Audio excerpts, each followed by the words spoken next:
la situación.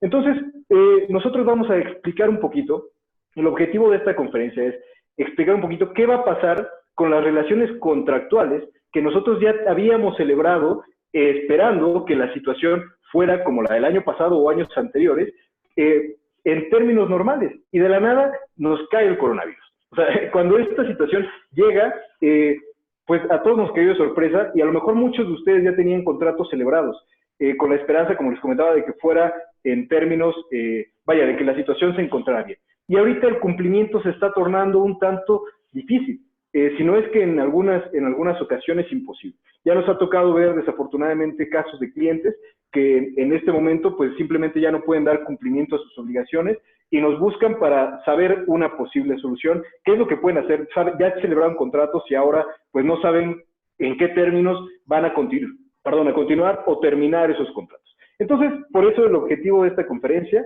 les explicaré muy brevemente de lo que trataremos.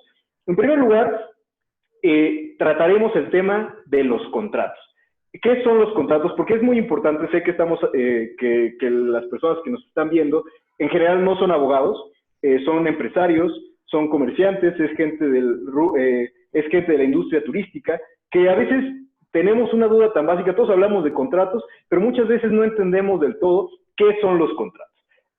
¿Cuándo y cómo me obligo al celebrar un contrato? Tampoco sabemos cuál es el alcance del contrato que estamos celebrando y qué pasa si no pactamos algunas cláusulas en nuestro contrato. Entonces estaremos nosotros a lo largo de esta conferencia, tanto el licenciado Edgar como yo, estaremos platicando estos temas para que nos quede un poquito más claro el tema contractual, de los contratos, y posteriormente explicarles el tema de las posibles soluciones que pueden tomarse ante este incumplimiento.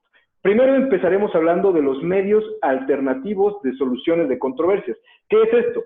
De manera general, porque entraremos más a detalle posteriormente, es evitar, a través de la conciliación o la mediación, evitar llegar a un juicio. Porque definitivamente lo último que nosotros buscamos es llegar a un juicio. O sea, sabemos que eso a veces es mucho más grave para las partes y perdemos relaciones, perdemos dinero, perdemos tiempo cuando existen otras posibles soluciones. Por eso nosotros consideramos muy importante en la plática del día de hoy hablar de los medios alternativos de solución de controversias. A su vez, con esto les daremos 3 posibles resultados que se puede llegar con los medios alternativos que les explicaremos. Y, pues bueno, si al final del día, porque probablemente nos llegue a suceder algunos, al final del día no se puede llegar a un medio alternativo de solución de controversias con nuestra otra parte del contrato y se tenga que acudir a tribunales. Entonces, les estaremos explicando cuál es la situación actual de los tribunales, cómo están funcionando, si es que están funcionando, porque permítanme adelantarles, ahorita los tribunales pues están cerrados, al igual que toda la administración pública por la parte de, pues vaya, de esta pandemia que nos apremia. Entonces, pues también explicarles cómo está funcionando, qué soluciones alternas ha dado los juzgados, los tribunales superiores de justicia de los distintos estados para afrontar esta situación. Entonces, les hablaremos un poquito de eso ya llegando a tribunales y si ya nos demandaron o si nosotros demandamos, ¿qué es lo que probablemente nos respondan? ¿Se puede cumplir el contrato? ¿Se puede incumplir el contrato legalmente? ¿O qué es lo que va a pasar? Con esto queremos darles un poquito de claridad, pues para saber qué podemos hacer cuando nos enfrentemos ante una de estas situaciones. Que esperemos, te lo digo, yo soy abogado, esto me dedico, pero esperemos no tengan que verse en la necesidad de enfrentarse a un procedimiento ante los juzgados. Cuando a veces pues se pueden arreglar las cosas de una manera un poquito distinta. También, para finalizar, abriremos un pequeño paréntesis relativo al tema del amparo, porque a lo largo de estos días que se han llevado a cabo las conferencias, pues nos han llegado algunas preguntas, algunas inquietudes respecto al amparo. ¿Qué podemos hacer? ¿Qué es un amparo? ¿Cómo se promueve un amparo? ¿Dónde se promueve un amparo? Si bien no es el objetivo principal de nuestra charla, sí queremos tocarlo, porque sé que a ustedes les parece un poco importante, sé que a ustedes les sirve por la naturaleza de sus negocios turísticos, y por eso es que tocaremos un poquito el tema para pintarles pues un panorama un poco general de lo que es el amparo. Y pues bueno, sin más por el momento, sin más preámbulo por el momento, me gustaría comenzar con, si está de acuerdo, licenciado Edgar, que les explique un poco respecto las disposiciones que han surgido en este momento que nos han clausurado nuestras actividades. Hola, ¿qué tal? Buenas tardes. Sí, como comentaba el licenciado Velázquez, pues en este sentido, la industria se encuentra parada en este momento. Todos los negocios que corresponden, en este caso, como serían restaurantes, bares, hoteles, todo lo que puede implicar actividades, sus proveedores, sus clientes, todo está parado. Como introducción un poco, en el marco legal de por qué es que estamos parados, todos conocemos la situación, lo que se ha venido dando en los últimos meses con esta crisis sanitaria que estamos viviendo. Y pues a raíz de lo mismo, el gobierno, el Estado mexicano, tanto la federación como distintas entidades federativas, dependiendo de donde nos encontremos, pues han tomado medidas. En cierto grado se entiende para proteger nuestra salud, pero pues también todos nuestros negocios se encuentran en este momento absolutamente detenidos. Y pues como bien decía, se ha parado el flujo de clientes, el flujo de efectivo, el cumplimiento de obligaciones. Hay una ola ahorita de incertidumbre, honestamente. En relación con todo esto, el marco legal. Las autoridades federales han tomado distintas medidas, pero quienes se han hecho cargo en mayor parte de todo esto, desde un aspecto jurídico, ha sido cada estado en lo particular, es a quien le corresponde.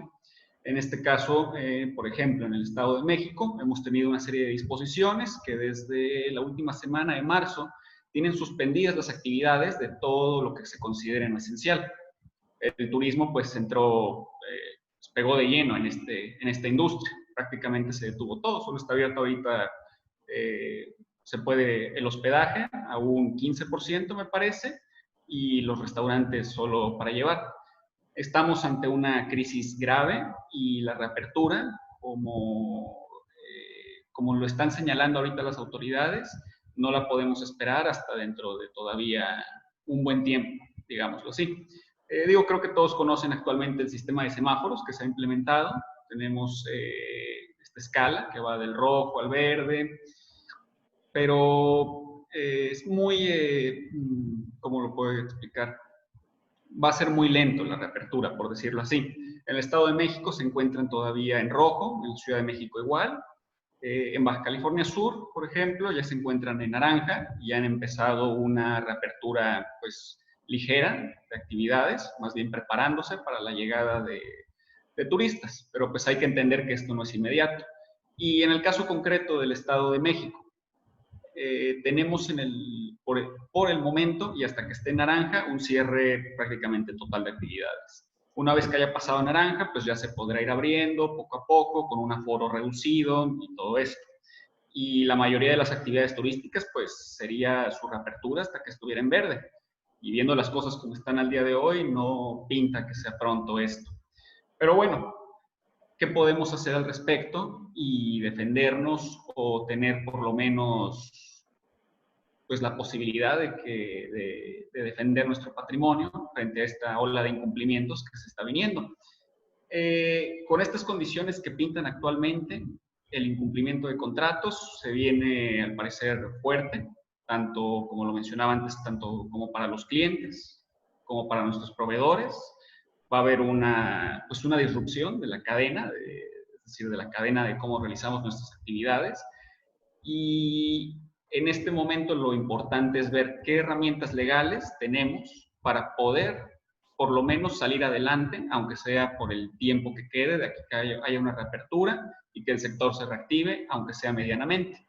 En el caso de los contratos, pues bueno, tendríamos, como ya había mencionado, esta ola de incumplimientos, y sin embargo hay herramientas que se pueden utilizar todavía, que tenemos disponibles, para salvar lo que se pueda de estos contratos, de nuestras obligaciones y de nuestro patrimonio, y por lo menos así continuar con las actividades una vez que se permite. Para esto, pues sería importante empezar por entender qué es un contrato. Licenciado Velázquez. Claro, así es. Respecto, un paréntesis únicamente, conforme a lo que usted comenta, licenciado. Si bien hay que tener ahorita en claro, porque es verdad que han llegado noticias relativo a comunicados del gobernador Alfredo del Mazo, que el día 23 de junio existirá la reapertura de actividades, al menos en las que se incluye o encuadra las actividades de determinados rubros del sector turístico, Ahorita tenemos que comentarles desde el marco legal, eso ahorita no es una realidad. Eso ahorita es, pues vaya, como nos dijeron desde el mes de marzo, que abrirían las actividades el 30 de marzo, pues sí, definitivamente todos vimos que, pues que no fue. ¿Saben? Tampoco no queremos crear expectativas. Creo que no es nuestra chamba crear expectativas. Definitivamente todos quisiéramos que que hubiera ya la reapertura de actividades, pero sí nos gustaría comentarles, ojalá que sea así. Sin embargo, nosotros no queremos tocar a detalle este tema porque todavía como tal, como un decreto, un acuerdo administrativo de carácter general, hasta el momento no está. Entonces no es obligatorio, por lo cual nosotros, pues como les digo, tengámoslo en cuenta, digamos, esperemos que esto así suceda. Sin embargo, es tentativo, no es ahorita de carácter vinculante, no es obligatorio para las partes. Pero bueno, ahora sí, como lo comentaba el licenciado, es importante entender qué son los contratos. ¿En qué momento me obligo? Pues bueno, les voy a decir primeramente la definición que señalan los códigos civiles de las distintas legislaciones del país, y señalan que un contrato es un acuerdo de voluntades entre dos o más personas con la finalidad de crear, modificar, transmitir o extinguir derechos y obligaciones entre las partes. Y pues bueno, vamos a detallar un poquito más esta definición. Dijimos que es un acuerdo de voluntades. ¿A qué me refiero con un acuerdo de voluntades? Este es el elemento más importante, ténganlo en claro, el elemento más importante de los contratos. El elemento consensual. Cuando ambas partes se ponen de acuerdo en la celebración de un contrato, ese contrato se perfecciona. De hecho, la ley, en otro artículo posterior, señala eso, que los contratos se perfeccionan con el mero consentimiento de las partes. Entonces, ¿qué quiere decir esto? Que si estamos platicando en celebrar un contrato, yo te digo, ¿sabes qué? Te rento las instalaciones del lugar. Te rento las instalaciones del lugar el día de mañana. La otra parte dice, perfecto, yo te pago cierta cantidad por las instalaciones. Excelente. Con eso se perfecciona un contrato. Parece increíble, ¿no? O sea, es como de, oye, pero pues normalmente uno se imagina un contrato, un papelito escrito en el que ahí tiene que decir todo, y eso es lo que nos va a obligar. Pues les digo que en la legislación de la ley, del Código Civil, particularmente del Estado de México, señala eso, que se perfeccionan por el mero consentimiento. Sin embargo, hay que tener aquí una aclaración. Eso no es lo único. ¿Por qué? Entonces dirán, oye, pero pues ¿por qué los escribimos? Si, o sea, la mayoría de los contratos los escribimos si únicamente basta el mero acuerdo de las partes. Pues bien, esto es para efectos de certeza jurídica y porque hay determinados contratos que exigen la formalidad de que sea de manera escrita. ¿Qué quiere decir esto? No los quiero confundir porque ahorita van a decir, oye, entonces si se perfecciona nada más por el elemento consensual de la voluntad de las partes, ¿por qué dices que también tienen que ser escritos? Pues sí, hay una excepción que señala la ley que dice que los contratos se perfeccionan por el mero consentimiento de las partes, excepto aquellos que deban revestir una forma específica. ¿Y cuáles son los que deben revestir una forma específica? Ahorita, vaya, no es el objeto de esta charla meternos a detalle en todos los tipos de contratos, creo que necesitaríamos muchas horas de plática para ello. Sin embargo, les comento que hay contratos que sí requieren determinadas formalidades. ¿Y cuáles pueden ser estas? Por escrito o en escritura pública. Escritura pública es ante un fedatario público. Un fedatario público es un notario público, que me imagino que todos conocen más o menos o han escuchado hablar de algún notario público. Es un agente del Estado, o sea, que auxilia en las labores del Estado y que da la fe pública y la certeza de que dos partes celebraron un contrato. Pero bueno, entonces hay contratos que se celebran en escritura pública y hay otros que se celebran únicamente por escrito. ¿Cómo cuál? Escritura pública, un contrato de compraventa de un inmueble.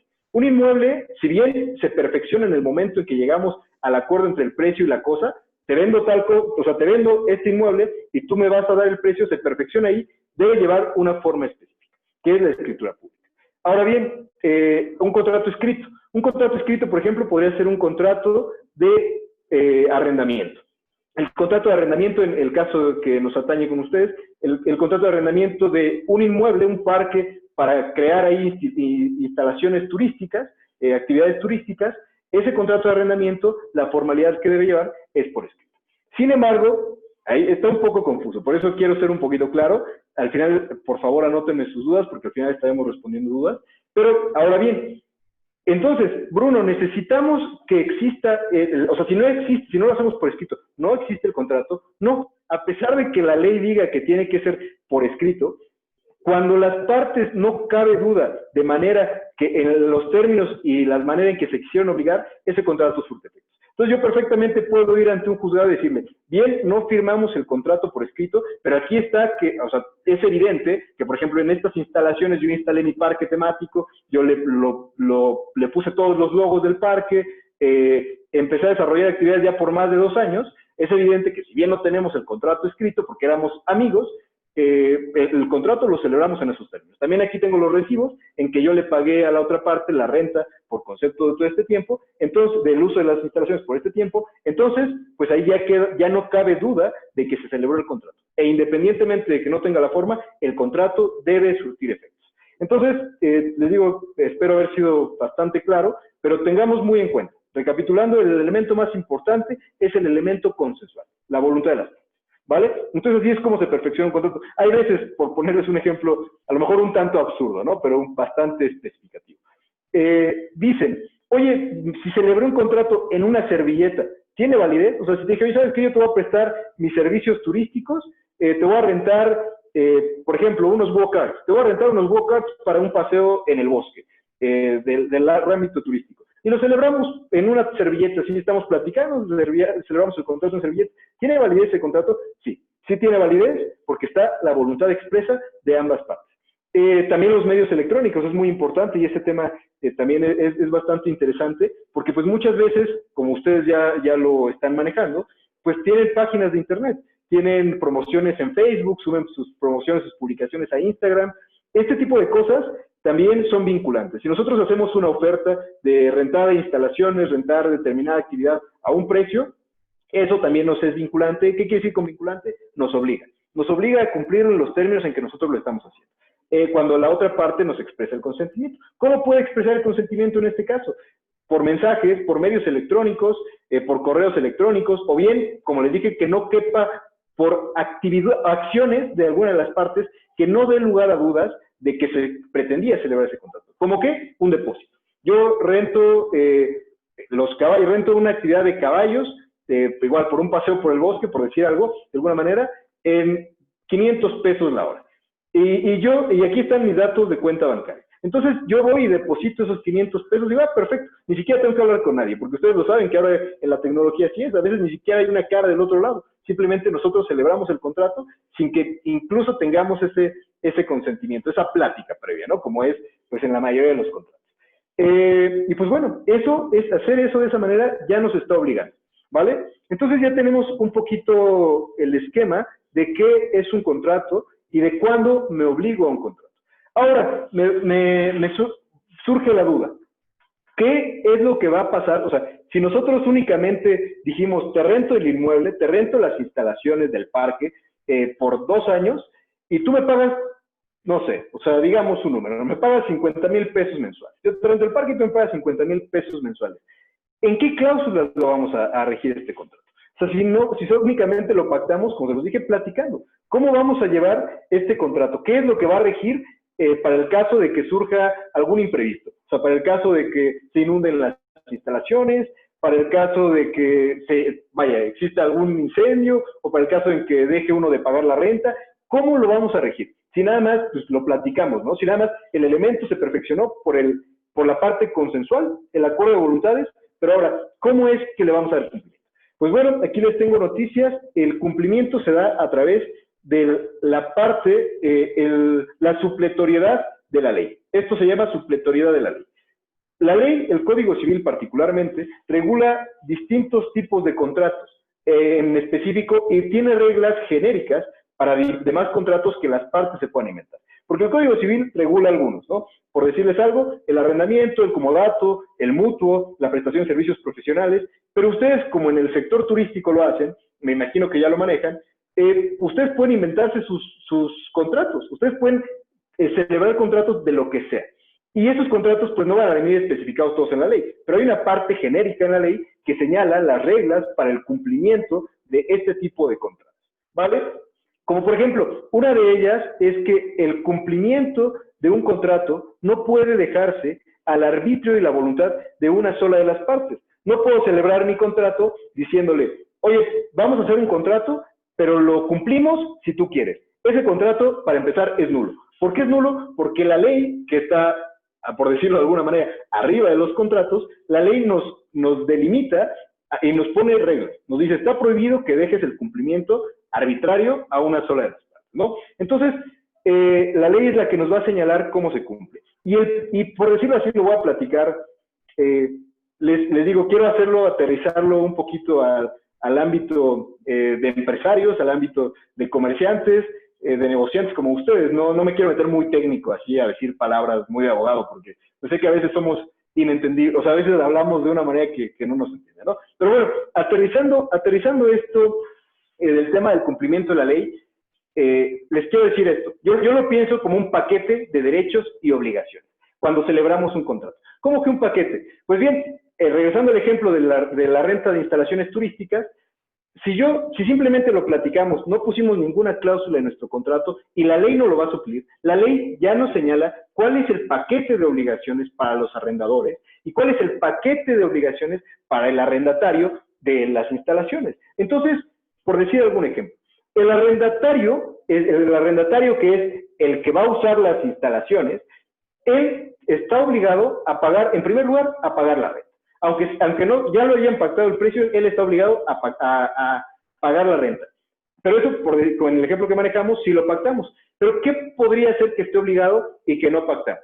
Él está obligado a conservar la cosa en los términos, para los fines que se le dio. Entonces, yo le rento las instalaciones turísticas para que él las use, un espacio abierto, para que él lo use como campos de fútbol, como un campo de golf, como, no sé, algunas canchas de voleibol, algo así, lo que ustedes se quieran imaginar. Y él de la nada, a los 2 meses yo veo que me construye 10 edificios, él ya está cambiando la cosa. Y él está obligado en su paquete de derechos y obligaciones, él está obligado a no cambiar ni modificar la cosa que le estamos dando servicio. Ahora bien, un ejemplo de un arrendador. El arrendador, ¿qué puede estar en su paquete de derechos y obligaciones? En primera, al igual que como lo dije en el arrendatario con el precio de la cosa, la primera es el uso, a permitir el uso del inmueble. Yo no puedo estar parado ahí afuera de las instalaciones y decirle, uy, ¿sabes qué? Hoy no te presto las instalaciones, porque ya me obligué y yo no puedo impedirle el uso de las instalaciones. Entonces, esa es mi primera obligación. ¿Qué otra obligación? Yo estoy obligado a llevar un mantenimiento para que las instalaciones puedan desarrollarse para el fin que se contrataron. ¿Qué quiere decir esto? Que si se me está inundando que si se está inundando por alguna fuga de agua que yo tengo en un auditorio, que estoy rentando dentro del campamento, por ejemplo, me obligo a reparar ese auditorio para que el arrendatario pueda darle el uso. Entonces, el hacer las reparaciones necesarias está dentro del paquete de obligaciones del arrendador. Entonces, ya no me voy a meter muy técnico al tema del arrendamiento, lo usaba como un ejemplo para explicarles un poquito esto de en qué términos nos vamos obligando. Ahora, vamos a explicarles un poquito bueno, ya hablamos de la obligatoriedad de la ley. Ahora, el tema muy importante de los contratos. ¿Puedo incumplir un contrato? ¿En qué términos puedo cumplir o incumplir un contrato? Basta con que simplemente yo les diga, ¿sabes qué? Ya no quiero celebrar este contrato, si bien ya te firmé, ya lo platicamos, ya tuvimos el elemento de la voluntad de las partes en este contrato, ¿puedo yo incumplirlo? Decir, ¿sabes qué? Pues ya, de la nada, yo ya creo que ya me arrepentí, ya no quiero abrir un parque, ya no quiero abrir un restaurante, ya no quiero prestar servicios turísticos, simplemente, pues ya quiero pues terminar, me arrepentí. ¿Se puede eso? ¿Se vale eso en la ley? Pues déjenme decirles que no. La respuesta es no. La ley nos obliga, hay un principio de obligatoriedad de los contratos que nos obliga a cumplir en los términos en que se pactó. Entonces, ahorita esto es muy interesante para el tema, recapitulando el tema principal de esta charla, que es la situación actual del COVID-19. Nosotros podemos así incumplir de la nada. Híjole, no se puede. O sea, nosotros así simplemente quiero incumplirlo, porque en principio la regla general es que los contratos se cumplan en los términos y las precisiones que se pactaron, o en la supletoriedad de la ley, que era lo que les platicaba hace un momento. Sin embargo, les tengo algunas noticias. Esto no es absoluto, les dije por regla general. Pero hay algunas excepciones a esta obligatoriedad de la ley, que se las estará platicando el licenciado Edgar un poquito más adelante, que son la teoría de la imprevisión y la fuerza mayor. Pero bueno, estas excepciones se las estará platicando un poquito más adelante Edgar, que son procedimientos que se llevarán a cabo ante los tribunales. Pero ahora detengámonos un momento para intentar explicarles cómo no llegar a tribunales, porque les aseguro algo, ustedes no quieren llegar a tribunales. O sea, definitivamente ustedes, si ahorita no están pudiendo cumplir un contrato, o al contrario, ustedes son a los que les deben cumplir un contrato, ustedes tienen que tal vez entender un poquito cómo hacerle para no llegar a tribunales. Porque ¿qué implica llegar a tribunales? Llegar a un juzgado, llegar a los tribunales implica, en primer lugar, contratar un abogado. Contratar un abogado que conozca de la materia y que nos pueda defender. Y pues eso en ocasiones no es tan barato como pensamos. En segundo lugar, implica perder bastante tiempo. ¿Por qué? Porque ahorita, por ejemplo, en el caso actual, los tribunales están cerrados y tendríamos que esperar para que nos cumpla, pues a ver cuándo abren los tribunales. Y no solo eso, no crean que ya iniciando el procedimiento es rapidísimo, no. Todavía tenemos que esperar a que se desahogue todo el procedimiento de manera natural. Entonces, para buscar un cumplimiento probablemente puedan pasar un año, por decir algo, ¿no? Entonces, no queremos eso. ¿Qué queremos nosotros como empresarios? ¿Qué queremos nosotros como comerciantes? Que exista la celeridad en el comercio, llegar a un acuerdo, poder funcionar, seguir trabajando, sacar a flote nuestra empresa ante esta situación. Entonces, es muy importante tener en cuenta algo que pareciera sencillo, pero que muchas veces no tenemos tan en cuenta, que es los medios alternativos de solución de controversias. Acuérdense esto, medios alternativos de solución de controversias. ¿A qué me refiero con esto? Existen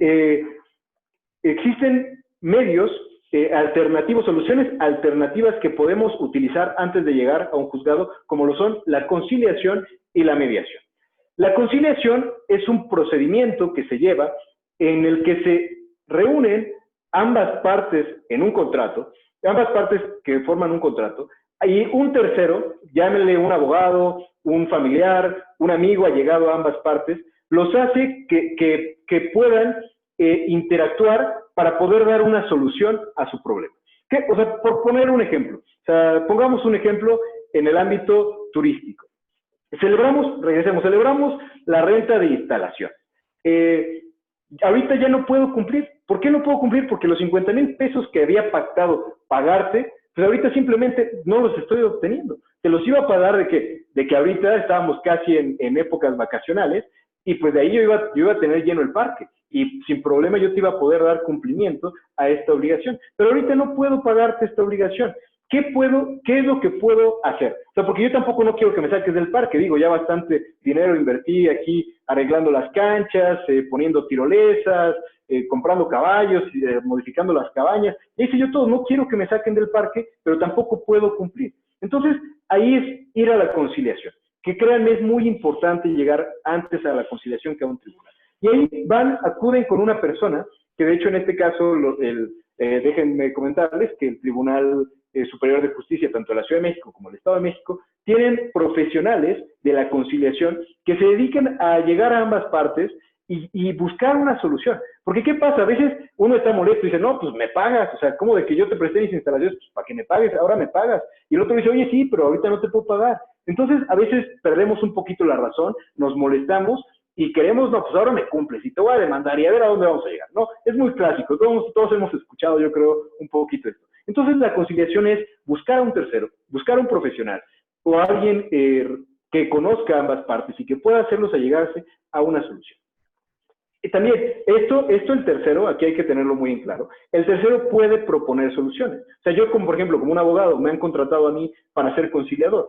Y yo les doy soluciones. Le digo, ¿y sabes qué? Mira, él va a bajar un poquito, cóbrale un poco menos de la renta. ¿Tú cuánto puedes pagar? No, pues yo puedo pagar 15,000 pesos. Mira, ahorita te puedo pagar 15,000 pesos. Cóbrale los 15,000 pesos y tú, pues, comprométete a mantener las instalaciones por este momento, pues, de una manera bien, ¿sabes? O sea, no des el desgaste usual a las instalaciones. Manténlas bien. Y bueno, pueden darse diversas soluciones a cada caso concreto, porque puede haber muchísimos casos de este tema. Y pues bueno, Ahí es como podemos manejar la conciliación. Ahora, vámonos a la mediación. La mediación es casi lo mismo, no quiero tampoco quitarles mucho tiempo con esto. La mediación es casi lo mismo, solo que el tercero no interviene a explicarles, a darles soluciones. Simplemente se allegan las partes, buscan llegar a una solución y ¿dónde plasman esto? Recuerden esto es muy importante, que nos retoma con el contrato con el tema de los contratos. Es un contrato de transacción. Se celebra un contrato de transacción en el que queda, por decirlo así, el convenio al que llegamos, en el que vamos a modificar nuestras prestaciones de servicios. O sea, en el que vamos a modificar lo que nos comprometimos en el contrato, lo vamos a modificar y lo vamos a plasmar en un contrato de transacción. En este contrato de transacción van a decir, ¿celebramos otro contrato para modificar un contrato? Sí, efectivamente, con otro contrato modificamos eso y tenemos la certeza también de que pues ya la otra parte ya no me va a poder exigir a lo mejor el cumplimiento total de la obligación porque pues ya tenemos un contrato de transacción. Eso nos da una seguridad jurídica. Esto también queremos ahorita enfocarlo un poquito al tema de prestación de servicios, porque ahorita yo les estaba hablando del arrendamiento. Sin embargo, es muy importante para ustedes tocar o conocer el tema de prestación de servicios, que créanme, es muy similar. Todo lo que yo les puse el ejemplo de arrendamiento, pero esto es muy similar a la prestación de servicios. Ustedes si están prestando un servicio, ya se obligaron, no sé, con alguna escuela a dar actividades o con alguna empresa que ustedes le iban a prestar de servicios turísticos, ya se obligaron, ya les pagaron incluso un adelanto. Ahorita va a ser muy común que les estén pidiendo devoluciones. Oye, ¿sabes qué? Pues a mí ya como empresa se cancelaron actividades, nos íbamos a ir en el mes de julio a una excursión, nos íbamos a ir en el mes de julio a una salida en bicicleta, como en el caso que nos atañe aquí de los paseos en bicicleta en Teotihuacán, nos íbamos íbamos a ir a comer a tu restaurante. Puede haber diversos rubros en el ámbito turístico de contratos de prestación de servicios profesionales en que ya a lo mejor nos pagaron un adelanto. ¿Qué podemos hacer? Decirle, a través de un contrato de transacción, decirle, oye, vamos a modificar un poquito estas cláusulas, tú ya me diste un adelanto, este adelanto a lo mejor yo lo estoy ocupando para mis gastos operativos, yo ya tuve gastos operativos que cubrir con esto y ahorita, pues a lo mejor ya no estamos en aptitud de darte tu devolución, pero no nos peleemos, no hay que irnos a pelear. Te propongo que celebremos un contrato de transacción y yo me comprometo a darte al mismo servicio, a prestarte el servicio cuando esta situación mejore. ¿Y cuándo va a mejorar? Pues lo sujetamos el contrato a las disposiciones de carácter administrativo que emitan, lo que les platicaba el licenciado Edgar, que emita la Secretaría de Salud, por ejemplo, del Estado de México. Cuando ellos nos permitan abrir, nosotros te prestamos el servicio. O bien, si no, te lo prestamos el siguiente año estas mismas fechas. No sé, ¿sí me entienden? Es saber mediar, saber llegar a un acuerdo en el que ambas partes ganen y que pues vaya, no pierdan. Y esto tiene una trascendencia muy importante en el ámbito económico de nuestro país. Porque imagínense si todos nos estamos demandando, si todos tenemos que acudir ante un tribunal para demandar este tipo de cosas, este tipo de prestación de servicios turísticos, todos, ¿qué va a pasar? Pues que nuestro país se va a ir a una recesión mucho más grande de lo que desafortunadamente se vaya preveo que se vaya en el siguiente año, ¿no? Entonces, busquemos la solución, busquemos que todos salgamos a flote. Y pues bueno, esa es la parte que yo quería comentarles de conciliación. Por último, y siendo muy breve, ¿cuáles son los 3 posibles escenarios ante los que nos podemos encontrar con un medio alternativo de solución de controversia?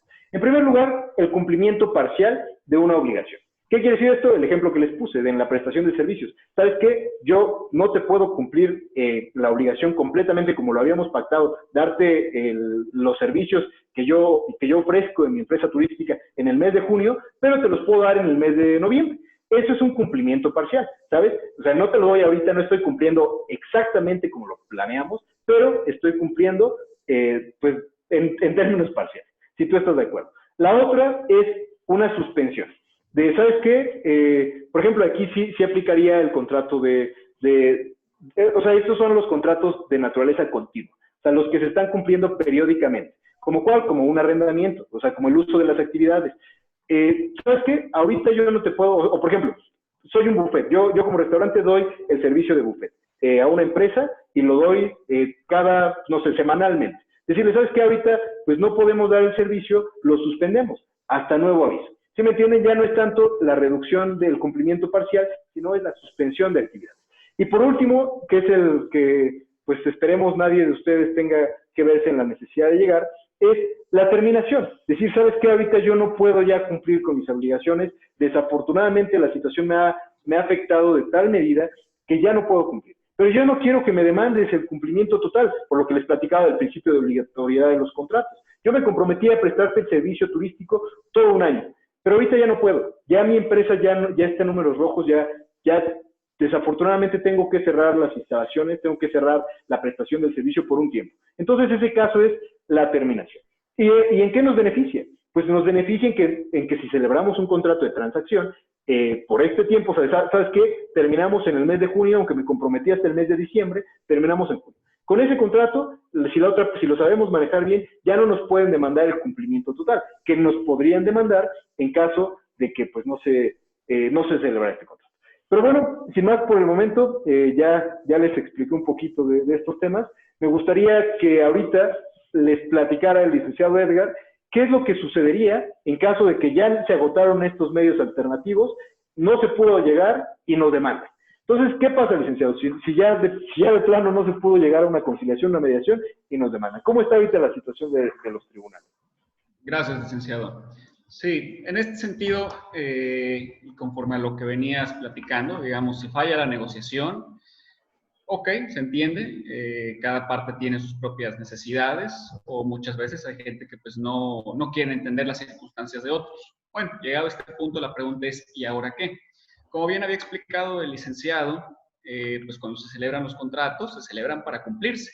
Es decir, lo que él llamó la obligatoriedad, pues sigue vigente, a pesar de que lo que esté pasando ahorita, lo que haya ocurrido en los meses previos, sigue vigente y tengo que cumplirlo.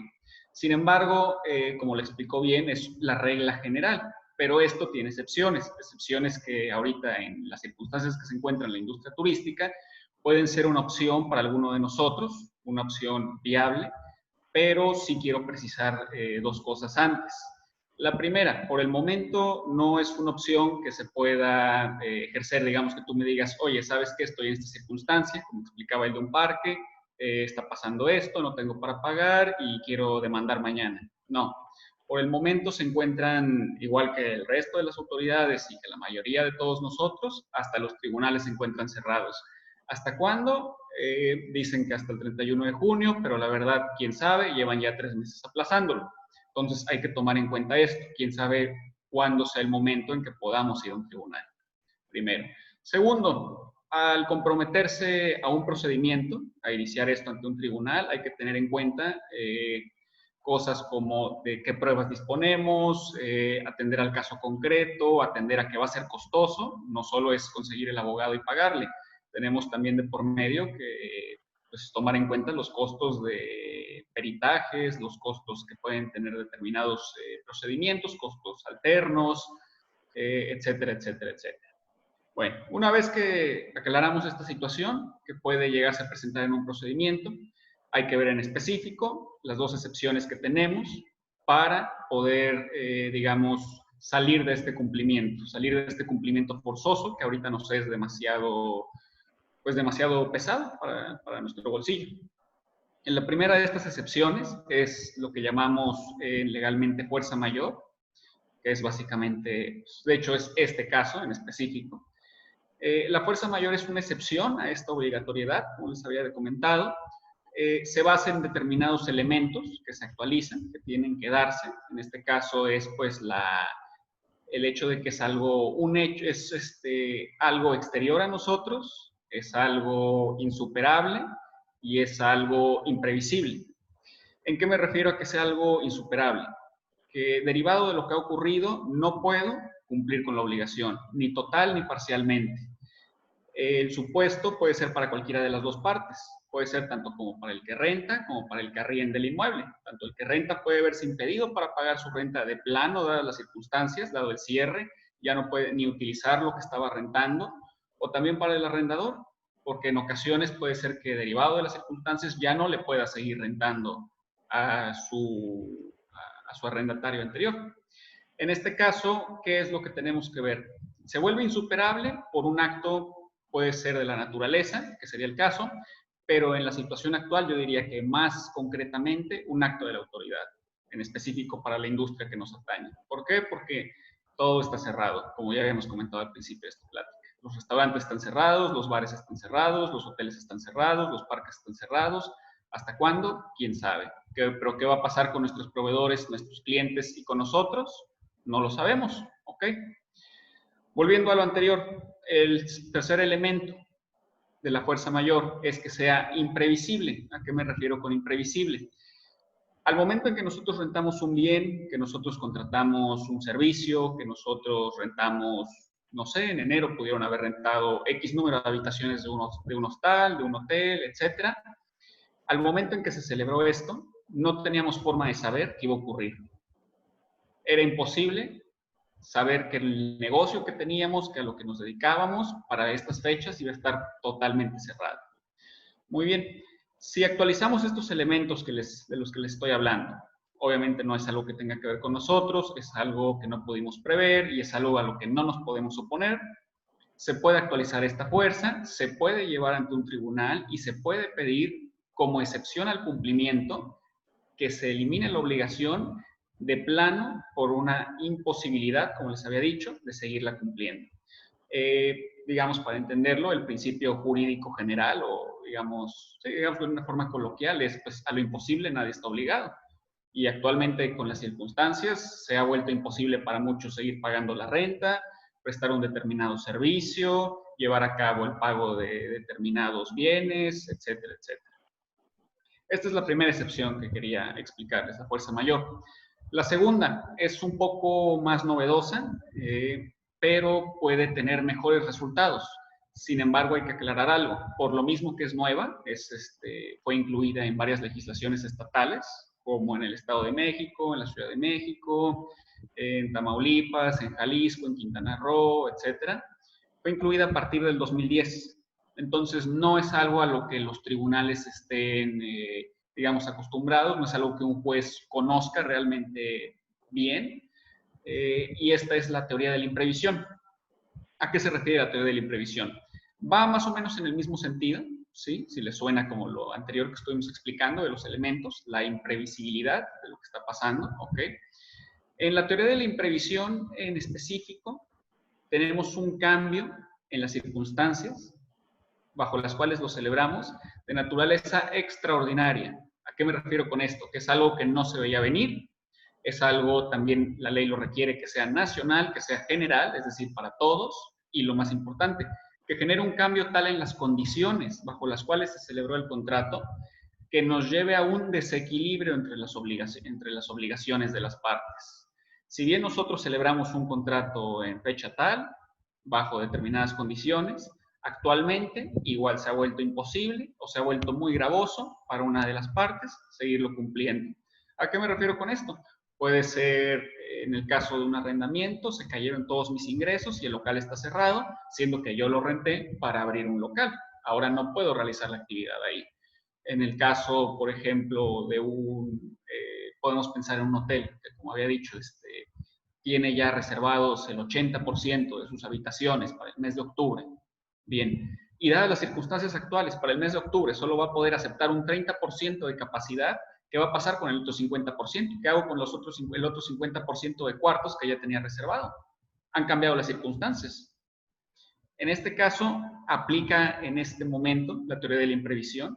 Ahora sí es cuando los jueces la pueden aplicar para tratar de buscar un equilibrio entre las obligaciones, como les había comentado.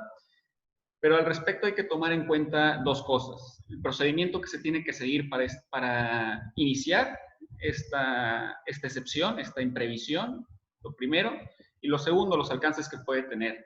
Respecto al procedimiento, en cada legislación estatal es distinto. En el Estado de México no se encuentra regulado igual que en la Ciudad de México. Sin embargo, en general, las directrices que se siguen son dar un aviso a tu contraparte sobre el cambio en las circunstancias que se ha dado, solicitarle a tu contraparte primero que se equilibren las obligaciones y por último, en caso de que se lleve a cabo una negociación y pasado X número de días no se llegó a un acuerdo, entonces sí podemos acudir con un juez. Para esto hay que tomar en cuenta que no están abiertos los tribunales, entonces habría que esperar. por el momento les recomendaría, si están dentro de estos supuestos, si pueden, inicien una negociación con su contraparte. Una negociación en buenos términos. Una vez que se agote, entonces sí pueden ir ante el tribunal.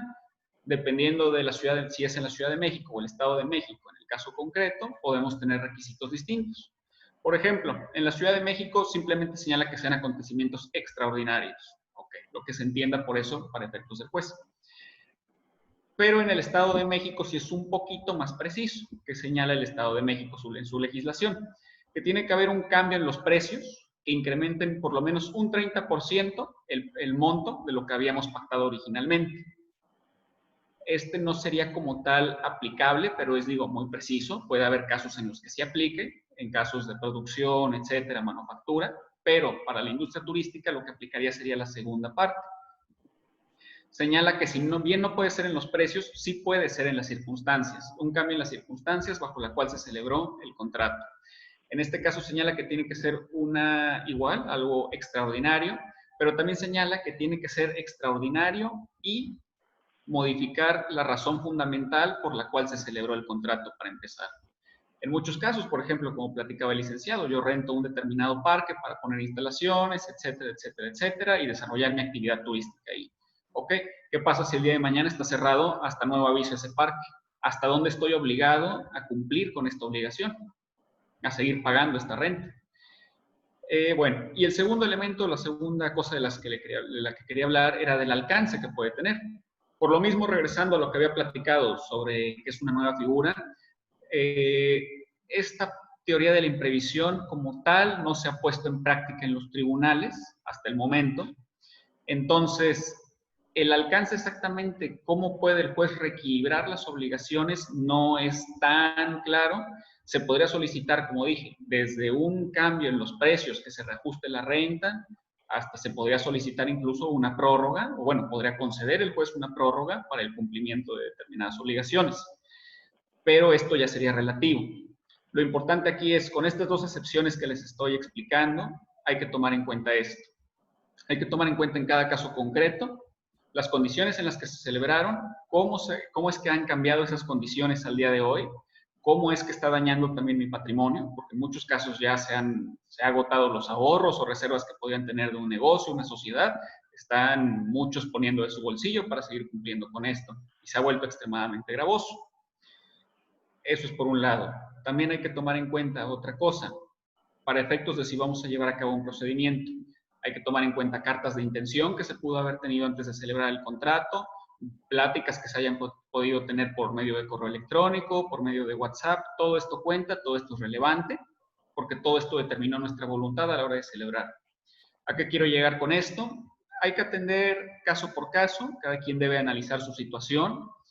Lo que recomiendo es en el mismo sentido de lo que decía el licenciado Velázquez, la negociación, el uso de medios alternativos de solución de controversias y solo en última instancia, si ya no se puede llegar a un acuerdo, acudir a los tribunales y acudir en el momento oportuno porque ahorita no es posible.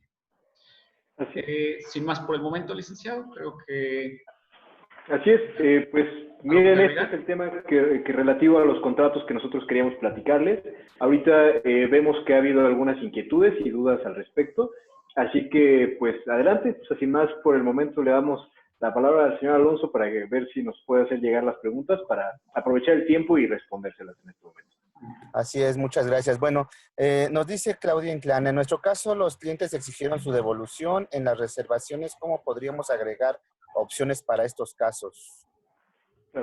Perfecto. Pues miren, en estos casos como les comentaba, relativo al contrato de transacción, ustedes pueden hacerlo, de verdad, el límite de los contratos es la imaginación que ustedes tengan. O sea, ustedes pueden llegar y decirle, porque yo no conozco las particularidades del caso de la prestación de servicios turísticos que ustedes están llevando a cabo. Ustedes dicen que las reservaciones, pensando que es un caso de hospedaje, o sea, en un contrato de hospedaje.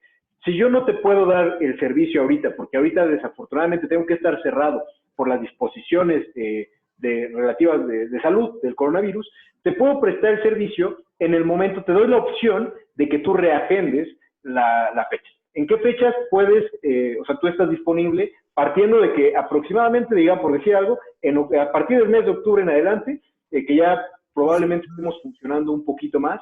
Te doy el libro abierto para que tú decidas en qué fechas puedas reagendar, obviamente de acuerdo a mi disponibilidad. Entonces, esa podría ser alguna de las opciones para el caso de reserva.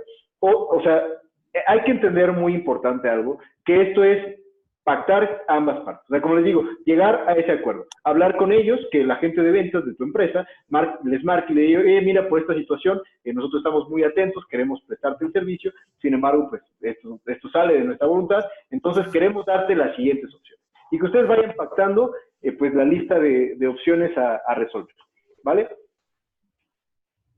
Muy bien, tenemos otras preguntas aquí en el WhatsApp. Dame un segundo. Claro.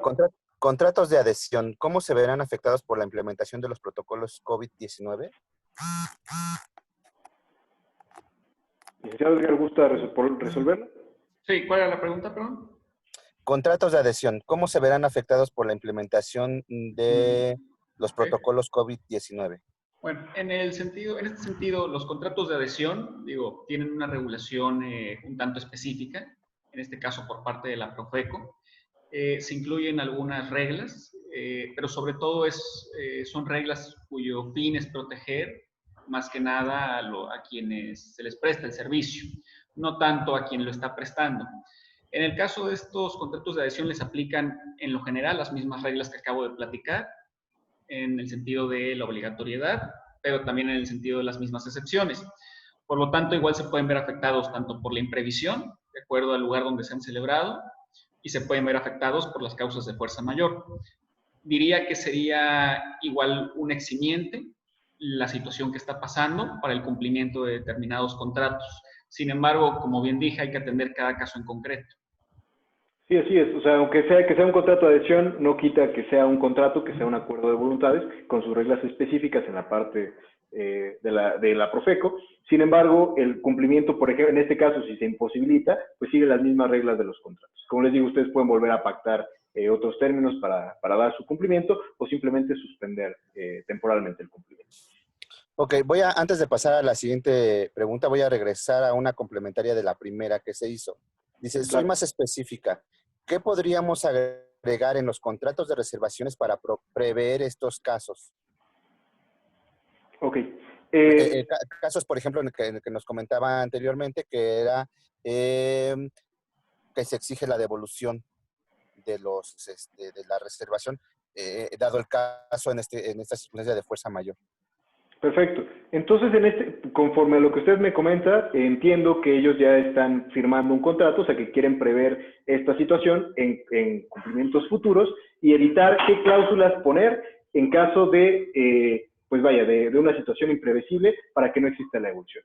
Es válida la cláusula que señala que no se harán devoluciones en caso de una cuestión, así, basta poner, no se harán devoluciones en caso de fuerza mayor o casos imprevisibles, y sin embargo se sujetará a reagendar nueva fecha conforme a los estándares de salubridad que maneje la autoridad. O sea, es perfectamente, como se los dije, se puede pactar libremente en los contratos. Si ustedes ponen en su contrato que no se hacen devoluciones, sino que se reagendará, es perfectamente válido esa cláusula.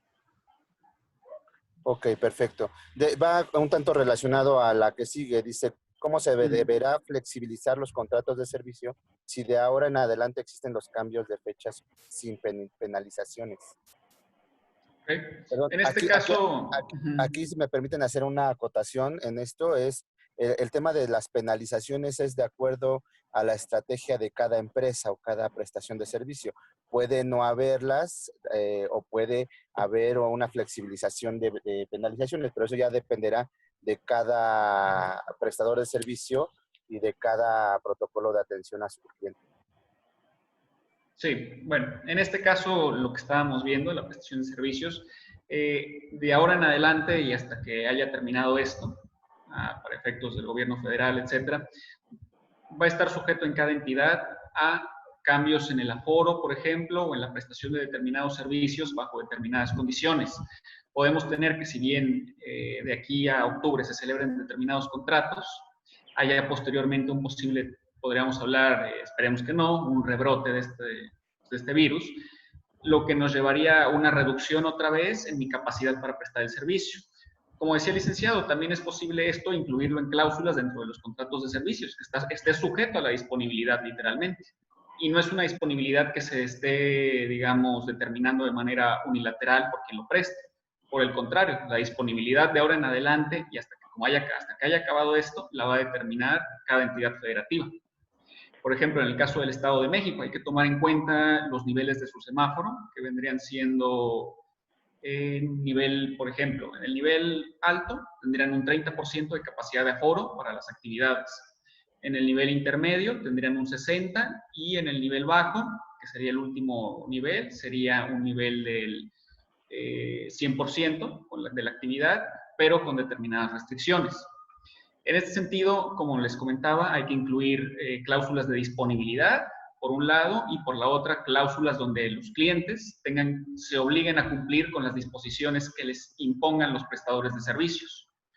En ese sentido, ¿a qué me refiero? Si en los meses por venir el Estado empieza a imponer que se preste una actividad, pero bajo determinadas condiciones donde los clientes tengan que guardar determinada sana distancia o usar determinados accesorios como cubrebocas, etcétera, los clientes también deben de obligarse a cumplir con la normatividad que le pida cada prestador de servicio en la disponibilidad que tenga cada prestador de servicio al momento de llevar a cabo el contrato.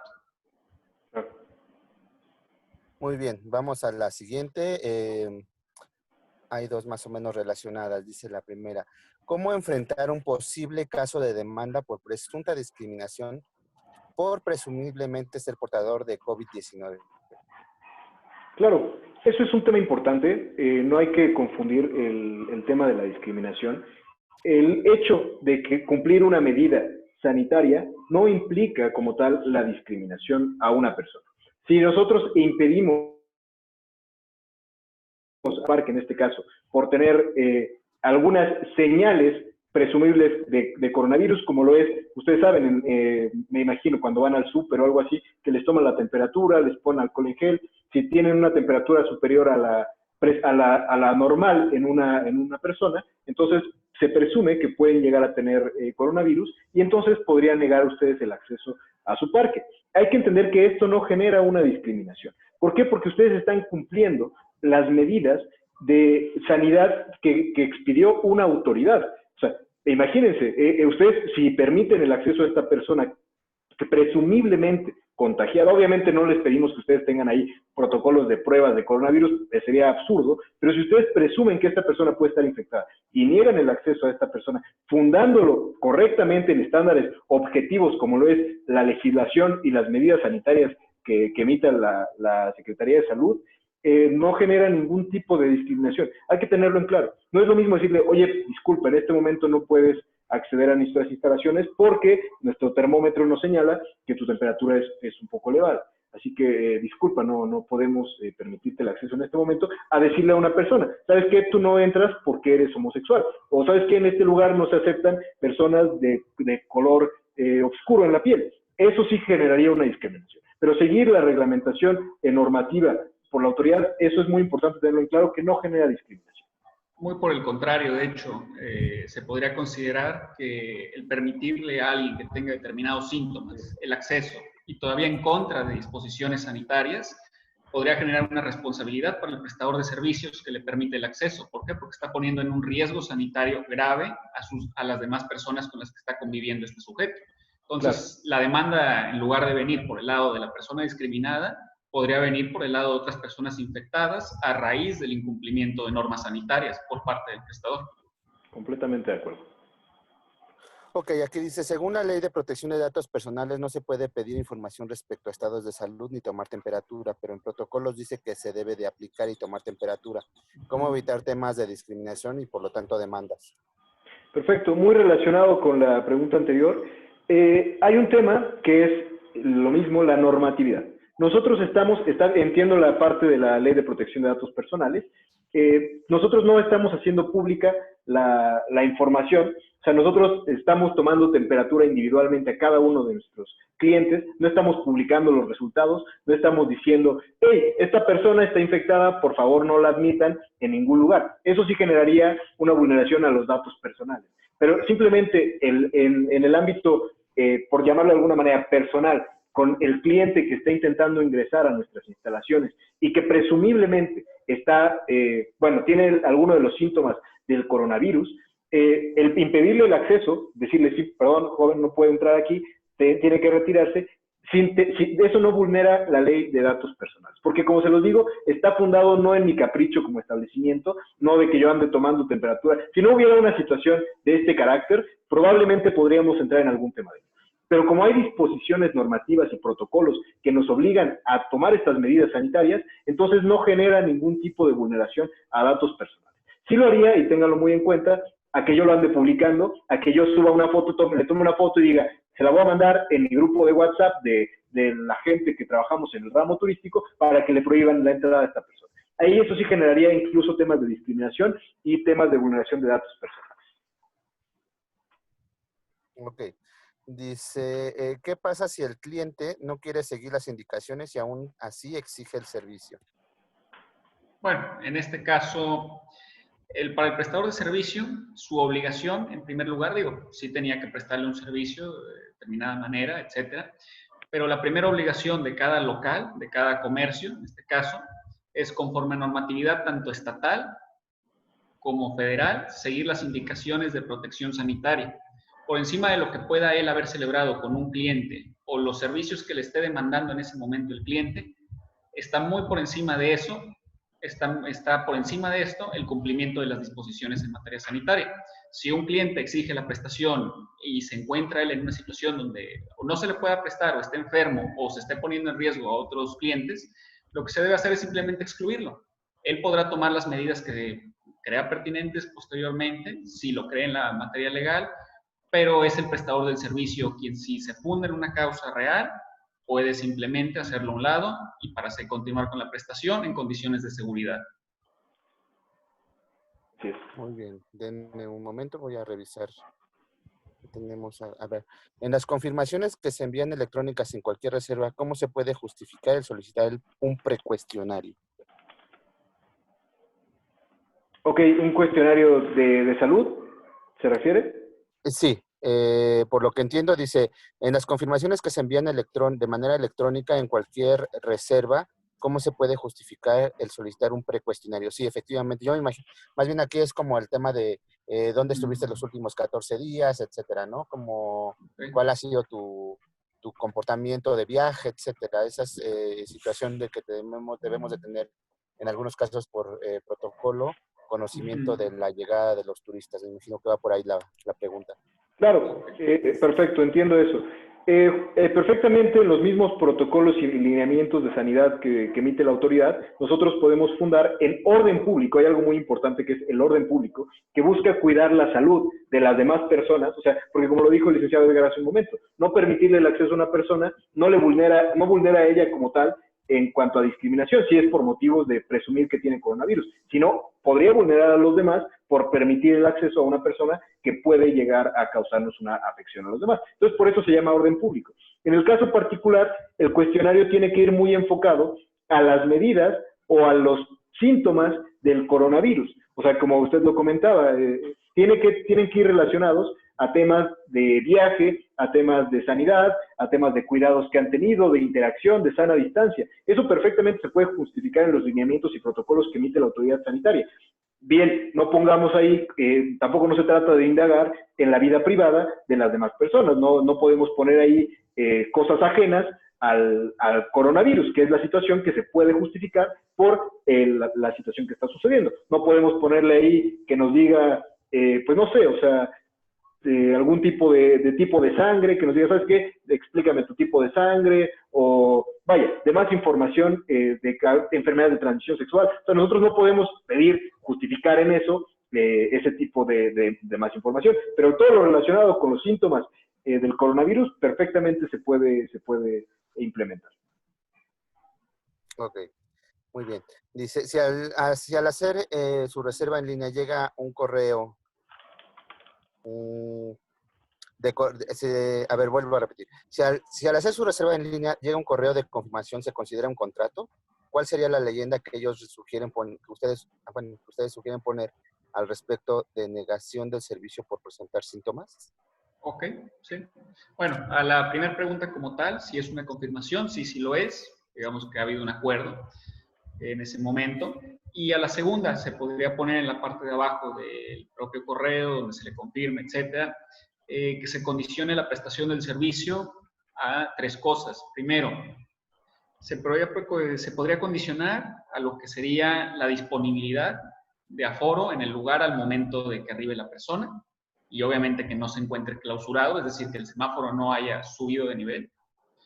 Y en segundo lugar, se podría condicionar la prestación del servicio, sujetándolo a la voluntad de las partes, a que no presente el síntomas de determinadas características que puedan sugerir que presenta el coronavirus o que pueden sugerir que presenta un riesgo sanitario para otras personas. En este sentido, sí recomendaría que se pusiera, de una vez se pusiera en la misma leyenda, cuáles pueden ser estos posibles síntomas que en caso de presentar se condicionaría su entrada al establecimiento en cuestión. Sugeriría que para este caso se consultara, por ejemplo, los manuales de la OMS o los comunicados que han emitido, en donde señala cuáles son los síntomas del coronavirus. Así, si hubiera algún día una cuestión de por qué están fundamentando el de negar el acceso, se toma en cuenta criterios establecidos por profesionales de la salud para negarle el servicio en el momento en que arribe al lugar en cuestión.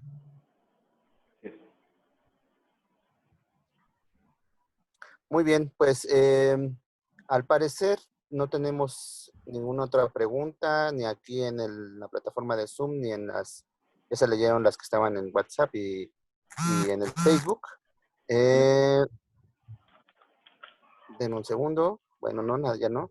Nada más sus datos de contacto, bueno, los tenemos aquí, es brunovelazquez.ba@gmail.com y edgarbenitez06@gmail.com para cualquier duda que podamos tener. De cualquier manera, recuerden que esta charla va a ser repetida, está siendo grabada y va a ser repetida a través de la plataforma de Teotihuacán en Bici, en la sección de repeticiones, para cualquier duda que tengan, y si no, a través también de nuestros grupos empresariales del sector turístico, o de los números de atención al turista, tanto de Teotihuacán en Bici como de Prestur, como de paseos turísticos, van a estar disponible toda esta información.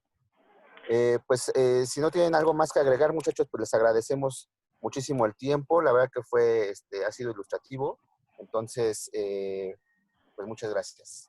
Al contrario, Alonso, muchas gracias a ustedes por invitarnos, por permitirnos participar en este espacio. En verdad agradecemos sus dudas y pues quedamos a sus órdenes para cualquier otra duda o información que requieran al respecto. Muchas gracias. Claro que sí, muchas gracias. Gracias, hasta luego. Esperamos se encuentren bien.